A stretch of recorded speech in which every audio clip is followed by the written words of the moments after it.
Good evening from New York. I'm Chris Hayes. 2 months before reporting to federal prison to serve a 3-year sentence, the man the president has called a rat for cooperating with the Justice Department came before Congress and the American people to paint what was a devastating portrait, frankly, of his former boss. In the first ever public testimony from a witness inside the president's inner circle, Michael Cohen pulled back the curtain on Trump world to reveal an operation built on lies, intimidation, and a number of potential crimes. I am ashamed that I chose to take part in concealing Mr. Trump's illicit acts rather than listening to my own conscience. I am ashamed because I know what Mr. Trump is. He is a racist, he is a con man, and he is a cheat. And I have done bad things, but I am not a bad man. I have fixed things, but I am no longer your fixer, Mr. Trump.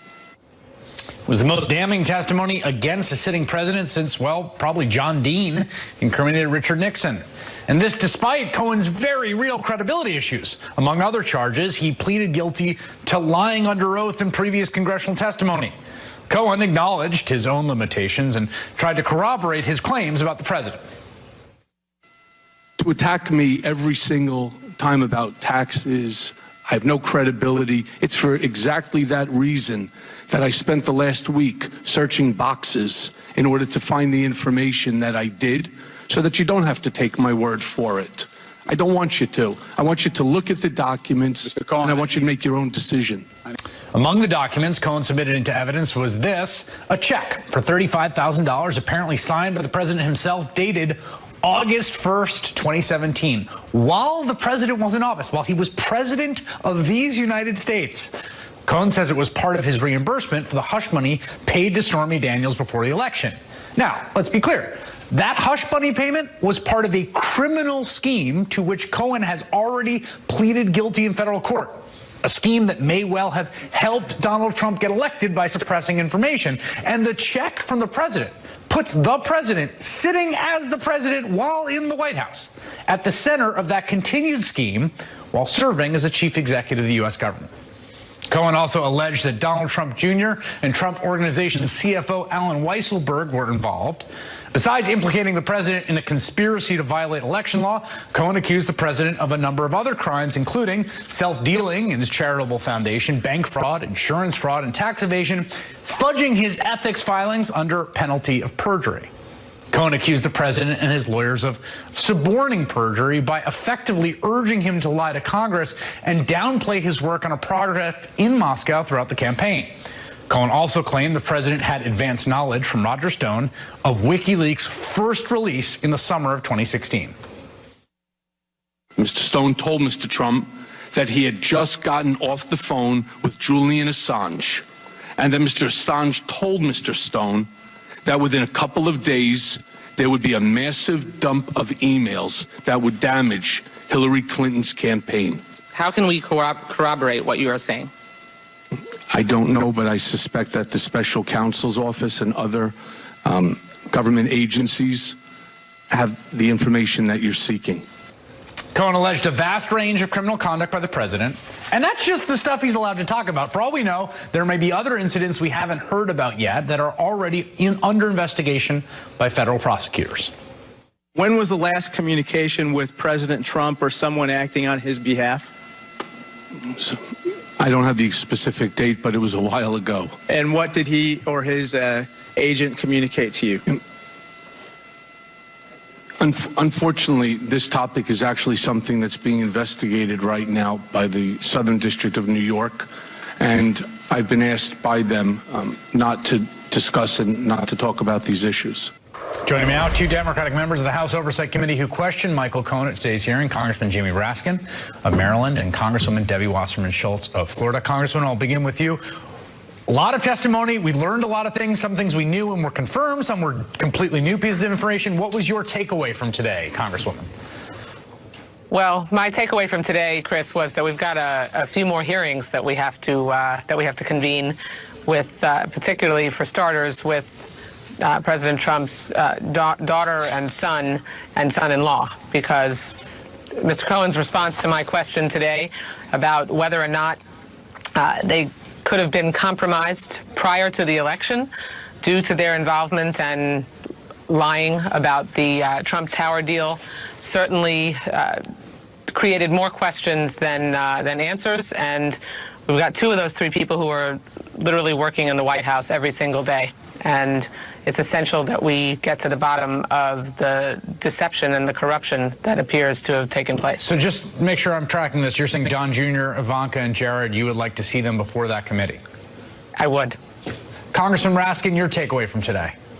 Well, the president is a hands-on leader when it comes to his various schemes. And so he was directly involved in running the Moscow Trump Tower project. He was directly involved in writing checks and organizing checks for hush money payments that constituted illegal campaign finance contributions and expenditures. So I don't think the president's going to be able to run away from what we've learned about him. I mean, he was directly involved in all of the criminality that Mr. Cohen was discussing today, and he came off as a very powerful, effective witness precisely because he wasn't lying. He has no incentive to lie now, and he's unburdening himself after more than a decade of being involved with this web of propaganda and deceit that's the Trump campaign and the Trump presidency. So I think our Republican colleagues appeared to be frantic and unhinged at many points, and they kept talking about lying. But as I told Cohen, they weren't upset because he had lied to Congress about the president. They were upset because he stopped lying to Congress about the president, and I think that was very clear. I want to ask you about a thing that I think is it's a strange thing because it's something that we all know and have known for a while. It was sort of reintroduced and framed today, which is that the president is, just as a matter of the public record,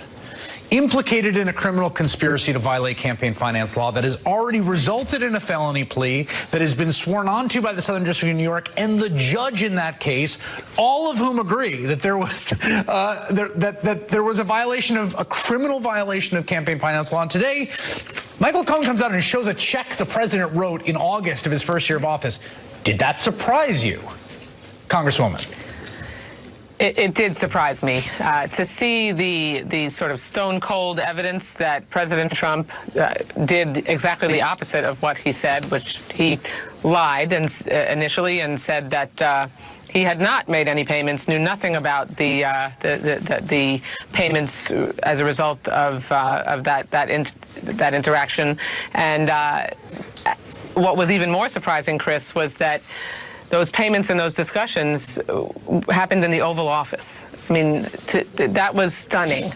That was a stunning admission that in the midst of President Trump running the country, what was he most worried about? Making sure that he reimbursed his lawyer, who he had, take a loan out on his house, cover up the deed for him, and you pay him back during this entire process, and while he's been lying about it as President of the United States. That was stunning to me. Congressman, I want to play some testimony with Jerry Connolly, who's a colleague of yours, who I think elicited something entirely new. It was not in the plea that Michael Cohen entered into. I don't think we knew this. This is about whether the president's, how and if the president's reviewed, he or his lawyers reviewed his congressional testimony. Take a listen. So you had a conversation with the President of the United States about your impending testimony before the House Intelligence Committee. Is that correct? That's correct. Which specific lawyers reviewed and edited your statement to Congress on the Moscow Tower negotiations, and did they make any changes to your statement? There were changes made, additions. Jay Sekulow, for one. So now that's you there, Congressman Raskin. We should say that Jay Sekulow issued a denial. It's a specific denial that the testimony that they changed anything having to do with the duration of the Moscow deal is false. He says today's testimony of Michael Cohen that attorneys for the president edited or changed his statement to Congress to alter the duration of the Trump Tower Moscow negotiations is completely false. What's your reaction to Cohen's testimony about the president and his lawyers both talking to him, reviewing his testimony that we now know was false? Well, the reason we were asking about it is because because Michael Cohen is going to prison for lying to Congress about how long the president was involved in, his business negotiations for the Moscow Tower. And it was changed from apparently what was accurate, which was it went in, through most of the campaign, or at least until the summer, to January. And what we elicited from him is that the lawyers for the president, Jay Sekulow, I believe, was a personally retained lawyer, not a White House lawyer, and as well as possibly the White House lawyers reviewed and edited the testimony. So obviously, that's one of the many fruitful lines of inquiry that we need to pursue now. Was this changed by lawyers working for the president? How involved was the White House in that? And, there are a number of things like that that came up today, which are piquing our curiosity in a very strong way. All right, Congressman Jamie Raskin and Congresswoman Debbie Wasserman Schultz, thank you both after a very long day for making time for us this evening. To help decipher the vast legal implications from today's hearing, let's bring in MSNBC legal analyst Jill Wine-Banks and MSNBC legal analyst Nick Ackerman, who are both former assistant special Watergate prosecutors. Jill, let me start with you. Your expectations for today and where today surprised you? I wasn't surprised today. I found him to be a very credible and calm witness. And maybe I was a little surprised about how calm he remained under the constant deluge of attacks. I also was maybe a little surprised by how much documentation he had. When John Dean testified during Watergate, he was uncorroborated. We all now think about how he was corroborated by the tapes, but he didn't know that there were any tapes at the time he testified. He testified simply from memory. And in this case, we had actual documents, seeing the checks and seeing Donald Trump's signature, which looked exactly like it does when he signs legislation, that was a very dramatic moment for me. I think the identification of, as Congressman Raskin just said, lines of inquiry to be pursued was very dramatic, and also the number of crimes that were identified today. I mean, we knew about bank fraud, we knew about some of the campaign finance violations, but there were the foundation and the purchase of the painting and the ego that was involved in jacking up the price of that so that his would sell for the most amount of money. There were just a lot of crimes identified. So I think that there's a lot left to be pursued and investigated, both by Mueller and by the Congress in public.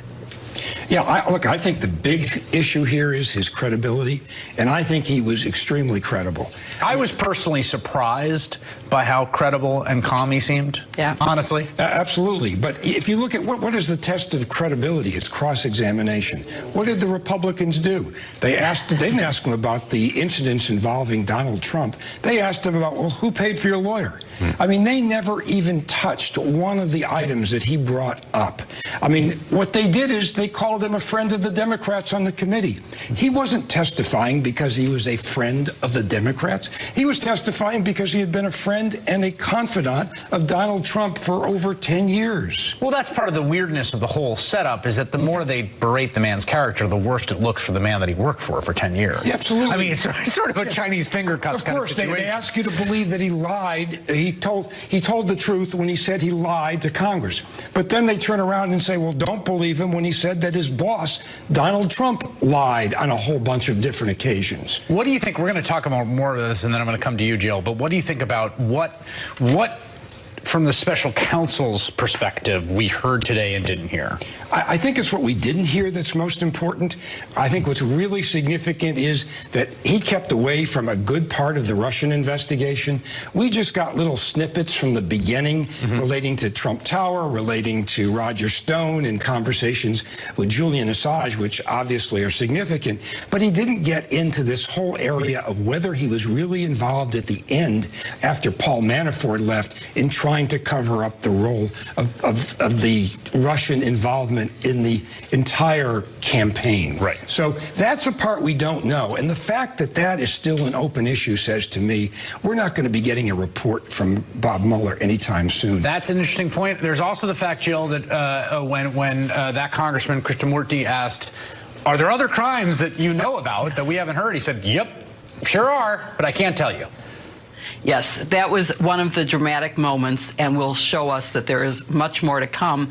I think going to his credibility, one of the things that said to me credibility was how controlled and careful he was in his testimony. He did not stretch the truth.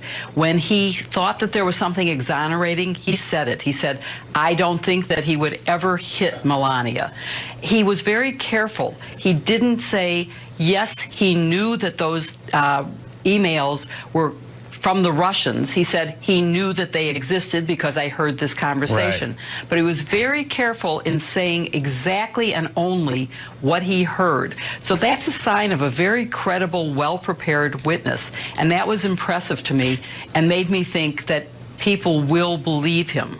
In fact, he said a lot of things that were actually exculpatory to the president, that, you know, about yes. a tape in which he allegedly had abused his wife. I don't think it exists. About the infamous blackmail tape the Russians did. I don't think that exists. About did the president pay for abortions or medical procedures? I don't know. Not that I mean, no, that's right. I mean, he was not there saying, like, every fever dream you have about the evil of man is true. He, in fact, knocking down numerous things, despite the fact the Republicans were knocking him about the head. And that's right. And they're trying to make it like a big deal that this person, because he has pled guilty and he committed crimes, shouldn't be believed. Right. The fact of the matter is, this happens all the time. Yes. When I was a prosecutor, I had a guy who spent his whole life scheming and stealing and committed 9 murders. And I had a lot of people convicted on his testimony. Right. And that's because, as Jill said, he had lots of corroborating evidence, documents, and other testimony. That's what's important. One big takeaway, Alan Weissenberg, CFO of Trump Org. Yes. That guy's got some talking to do, because he got name-dropped a lot by Michael Cohen as a guy who knows things even Michael Cohen doesn't. And I imagine we will be hearing more from him in some capacity, one way or the other. Jill Wine-Banks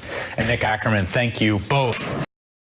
I remembered being in a room with Mr. Trump, probably in early June of 2016, when something peculiar happened.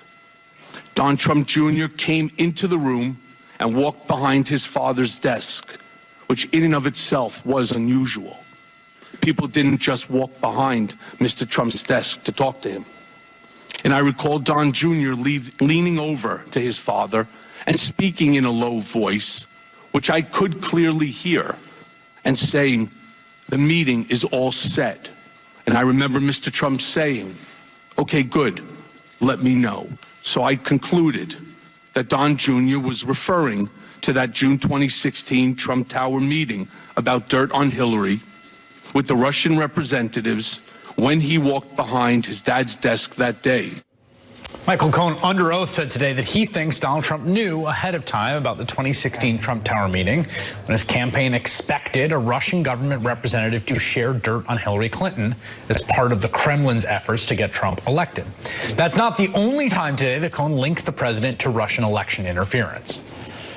Mr. Trump knew from Roger Stone in advance about the WikiLeaks drop of emails.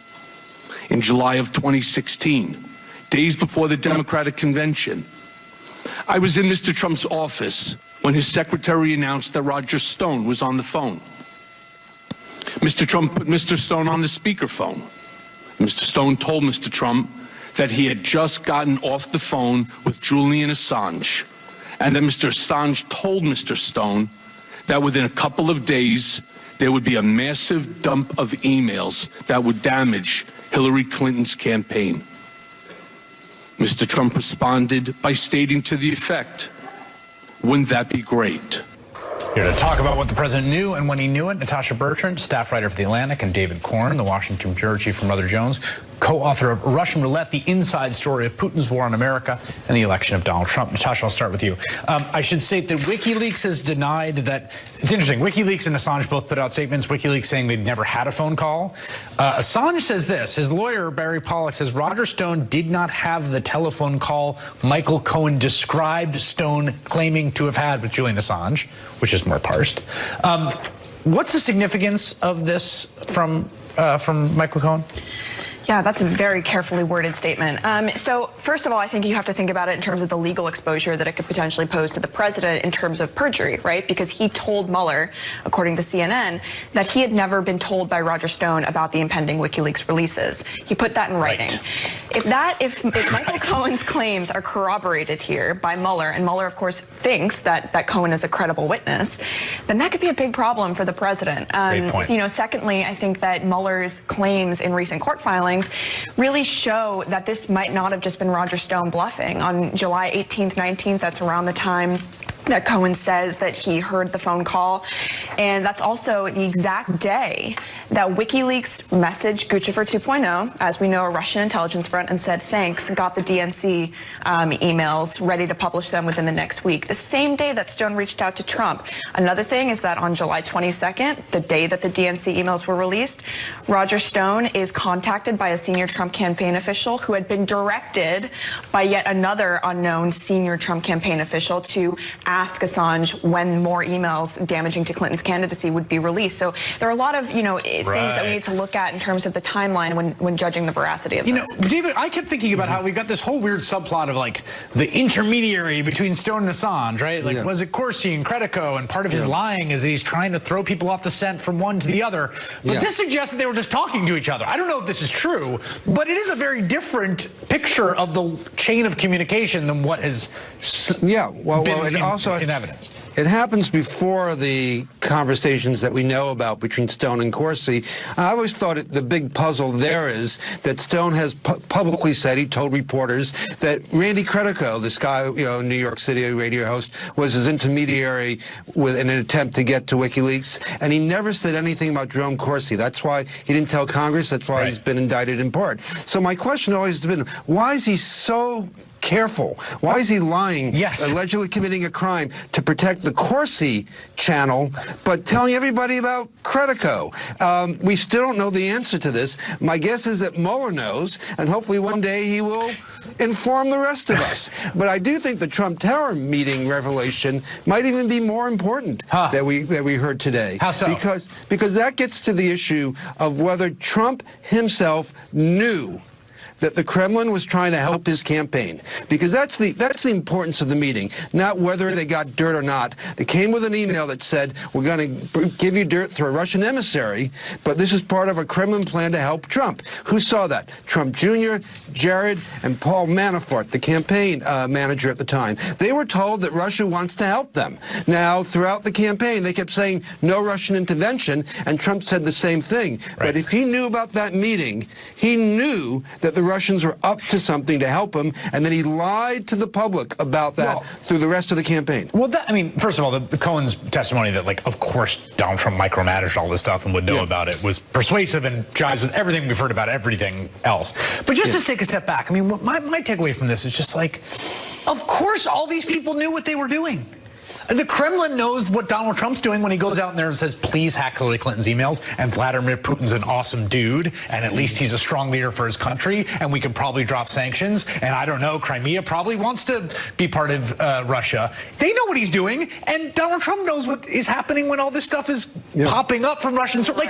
No one needed to tell the other party what they're doing when the whole thing's happening. No, and I think one of the most remarkable things that Michael Cohen did today was he placed Donald Trump at the center of the most important discussions, Russia-related discussions that were happening during the campaign and after the campaign. So, when you think about the Trump Tower, meeting, he says that Donald Trump Jr. effectively told him about that meeting. When you're talking about Trump Tower Moscow, he said that Trump told him to implicitly lie about it. Even if he did not explicitly come out and say it, he said, stick to the story, no Russia collusion. And, Michael Cohen took the hint there.